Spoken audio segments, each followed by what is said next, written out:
Good morning everybody. Good morning ma'am. আজকে কিন্তু সকাল থেকেই বাইরের আকাশটা কিরকম বলো তো? কুয়াশা। কুয়াশা, হ্যাঁ ঠিক বলেছো। বাইরে কেমন যেন মেঘলা, অন্ধকার অন্ধকার, কুয়াশা কুয়াশা। তো আজকে কি পড়তে ইচ্ছে করছে? কুয়াশার ছড়া। হ্যাঁ, কুয়াশা কিন্তু তোমাদের বইতে কোনো ছড়া আছে কুয়াশা দিয়ে? দেখো তো, চেক করেছো? কুয়াশা দিয়ে ছড়া নেই? তাহলে কি করা যায়, চলো তোমরা নিজেরাই লিখে ভালো। লিখবে তো? ঠিক আছে।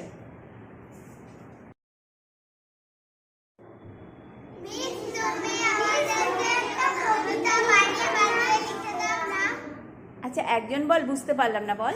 মিস, তুমি কবিতা একটা বানিয়ে বানিয়ে লিখে দাও না কুয়াশা। কি বিষয় লিখবো? হ্যাঁ, কুয়াশা। কুয়াশা নিয়েই লিখতে হবে? আচ্ছা ঠিক আছে, দাঁড়াও, চেষ্টা করে দেখি কি লেখা যায়। লিখে ফেললাম তোমাদের জন্য কুয়াশা দিনের কবিতা। দেখো কি লিখলাম। কুয়াশা দিনে মন কেমনের মেঘলা আকাশ, সেটাই কি কুয়াশা দিন? মা বলেছে বৃষ্টি দিনে কুয়াশা নাকি আকাশ জুড়ে। দিদিমণি বলেন শীতের সকাল, কুয়াশা ঢাকা, পথঘাট সব সাদা সাদা।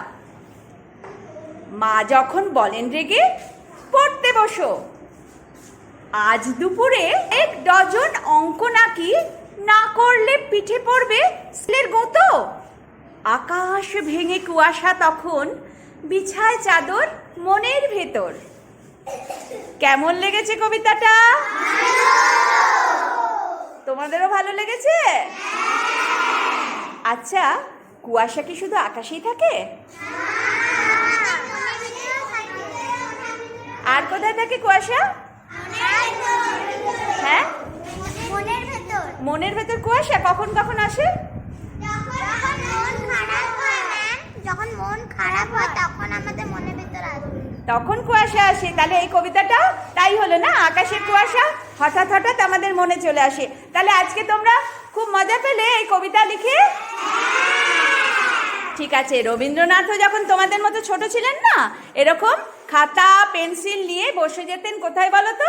খুব সুন্দর কোনো নদীর ধারে, কিংবা যেখান থেকে জানালা দিয়ে আকাশ দেখা যায়, বড় বট গাছ দেখা যায়, একটা পুকুর দেখা যায়। রবীন্দ্রনাথ জানলা দিয়ে বসে দেখতেন আর লিখে ফেলতেন সুন্দর সুন্দর কবিতা। বটগাছ নিয়ে রবীন্দ্রনাথ কত কিছু লিখেছেন, ইংরেজিতে লিখেছেন, বাংলায় লিখেছেন। তোমরাও কিন্তু আজ থেকে গিয়ে চেষ্টা করবে কবিতা লেখা। কি করবে তো? আমি কিন্তু দেখব কে কেমন কবিতা লিখলে, ঠিক আছে? টাটা।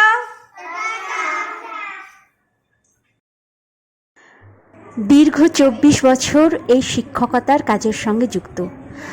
মাঝে মাঝে মনে হয় একদম ঠিকঠাক প্রফেশনের সঙ্গে যুক্ত হয়েছি।